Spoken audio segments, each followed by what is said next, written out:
Public outrage prompts release of fatal shooting video. This happened on July 7th of 2024.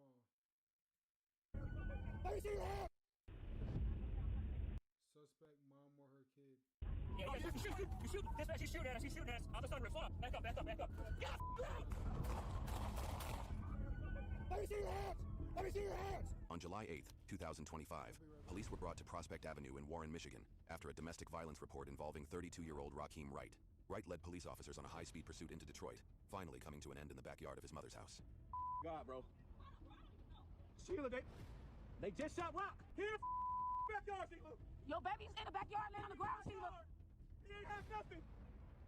They shot your baby in the backyard. They outseen him for no reason. Y'all open fire in the middle of a neighborhood, nobody got no weapons on them. Witnesses say they heard 5 gunshots before seeing Wright collapse to the ground. But the tragedy didn't stop there. Neighbors, friends, and family insist Wright wasn't armed and was taken down for no reason. Our coverage is made possible by Morgan & Morgan.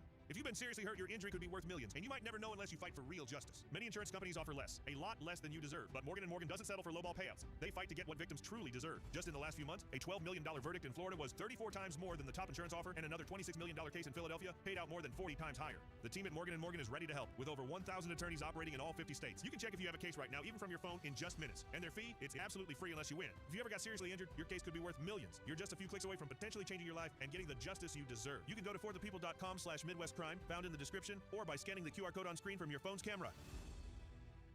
Police, on the other hand, claim Wright ended his own life with a single shot.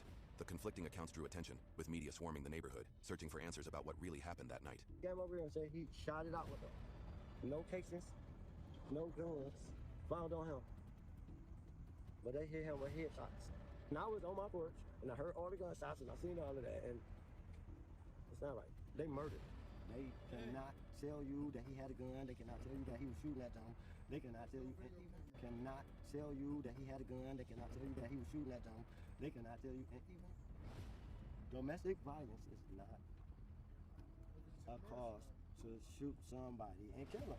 A few days later, Warren police held a press conference to show the public what they called proof of their version of events, releasing body-worn camera footage in an effort to settle the growing doubts. We felt that given the narratives being circulated in the media that are so grossly incorrect, that it was of the essence to get this press conference done today. They also released full 911 call audio, hoping to shed more light on what led to the fatal shooting and to try and quell tensions already rising in the city. Can I have a police officer stay to my location, please? Yeah, what's going on? My boyfriend had choked me. My house on fire. He set my house on fire. What's your address? He set my house on fire. What's your address? What is your address? He set my whole house on fire. Go to your address again. Why was he doing it? 250 David 51. If you head for a 1016 at Prospect, got a female saying that her boyfriend is trying to set the house on fire. There is an alarm going off in the background. When officers arrived, they spoke to Wright's girlfriend to get her side of the story. So me and my daughter was sitting there fighting to get him off of me. And I finally got him off of me, and I had walked to the kitchen. I gave him my phone, lock it, because that was the only way for me to get him away from me. And then that was my only chance to run out the door. And I got to run down the street. He got to chasing after me like, I'm out here making a scene. He ended up putting his gun on me right down the street. Warren police provided surveillance video from a gas station, recorded earlier in the night before the confrontation, that triggered the 911 call around 2:55 a.m. In the footage, Rakeem Wright is seen walking through the station. As the camera follows, he briefly reveals a handgun in his hand before sliding it back into his pocket. Wright threatens the young woman in blue shorts, who can be seen carrying a young child on her hip. For investigators, this detail became important. Police later said this was the very same weapon Wright would carry with him as the night unfolded. Fearing the situation could spiral further, officers followed investigative leads that brought them near Van Dyke Avenue and McNichols Road in Detroit, where they spotted Wright behind the wheel of a Chrysler sedan. When they tried to stop him with their lights and sirens activated, Wright refused to pull over, sparking a chase. Van Dyke. All right, he's got a southbound Van Dyke. I'm getting southbound. He's taking an eastbound shot here. I'll need the street in a second. Turn out. Eastbound Grinnell. Going through the alley, going back northbound. Good. All right, northbound Van Dyke. Okay. No traffic. All right, we get some sticks down here. He's keep circling this neighborhood here. Southbound French. Yeah, there's another big turn up here though. Right curve at the end, big time. Big curve down here. He knows it. You just fire shots? I can't. All right, hold on. Yeah, he knows it. You just fire shots? I can't. All right, hold on. Yeah, he's shooting. Dispatch, he's shooting at us. On the sunroof. Hold up. Back up. Shot fired. Silver. Northbound. He's going back northbound. Castle. Northbound Castle. He's running. He's running westbound. Let's take him. Get out!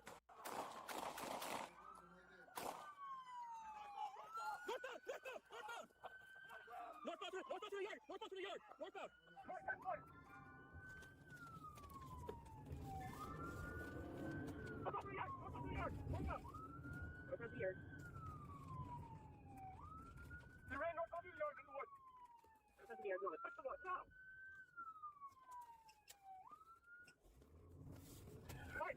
As officers approached, Wright lifted the pistol toward himself, and a single shot rang out. Please,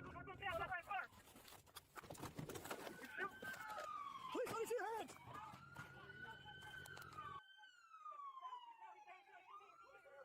Let me see your hands! Let me see your hands! With that press conference, Warren police set the record straight and addressed what they called false media narratives, or blatantly incorrect narratives surrounding the incident. They stated that Wright's death was a direct result of his own actions involving a firearm. Rakim Wright had a history of previous arrests, including assault with a dangerous weapon, malicious destruction of property, and felony weapons charges. It was also noted that he had been arrested in Warren a year earlier for a domestic assault. In its immediate aftermath, the shooting set off division in the community and region over whether Wright had been fatally shot by police or if he'd turned the gun on himself and died of a self-inflicted wound. The videos that the department released appear to show Wright slumping to the ground after the final shot. Warren police said Wright had fired several shots at them from inside his car before he ran to near his mother's house, all while continuing to fire shots back toward police. Wright was later found with a single gunshot to the head in the backyard of the home and was pronounced dead at the scene. For exclusive clips and behind-the-scenes content, join us on patreon.com/MidwestCrime.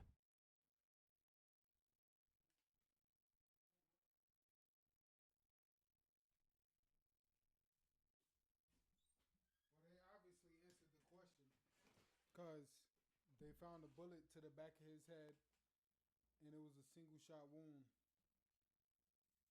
Man, I'm sure he was devastated. That's why he felt like he had to do that. Was that necessary? I don't think so, man. He could have probably went to jail, came home, got his life resituated, you heard?